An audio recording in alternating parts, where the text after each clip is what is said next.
Nama aku SM Setiawan. Aku dulunya tuh kerja di salah satu brand fashion di Bandung sebagai digital marketing di sana. Jadi waktu itu emang memutuskan keluar tuh untuk fokus ini sih ke selfpreneur. Jadi aku ngelihat memang banyak peluang banget khususnya di digital marketing itu biar aku lebih bisa berkembang. Soalnya kalau di digital marketing itu kita learning by experience, which is kalau kamu udah nge-handle satu bisnis fashion, terus kamu nge-handle lagi bisnis jasa, itu a different thing sama different strategi dan lain-lain. Jadi aku mau sebenarnya satu juga memperbanyak pengalaman, experience. Resign itu menurut aku salah satu keputusan yang besar dalam hidup, yang dimana kamu harus ngerelakan atau menghilangkan satu pendapatan tetap untuk pendapatan yang tidak pasti. Sebenarnya itu setiap pertama klien yang aku ambil itu sistemnya nggak ada yang nggak kontrak. Jadi kontrak minimal 3 bulan.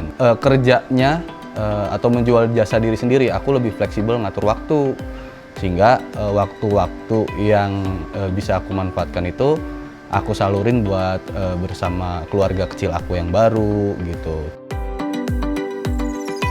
Nah, ketika sesuatu yang kita rencanakan itu nggak bisa terjadi sesuai rencana awal gitu. Tapi in the end itu prosesnya aku nikmatin banget.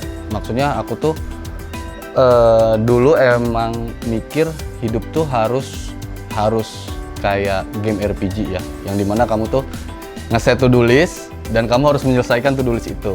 Tapi setelah aku jalanin kayaknya lebih seru kalau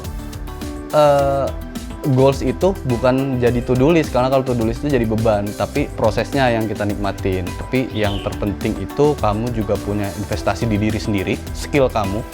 Karena ketika kamu nggak ada uang, kamu masih punya skill yang bisa kamu develop dan kamu pergunakan. Aku pernah baca satu riset gitu ya, kalau nggak salah, skill itu hanya menunjang 20% dalam pekerjaan.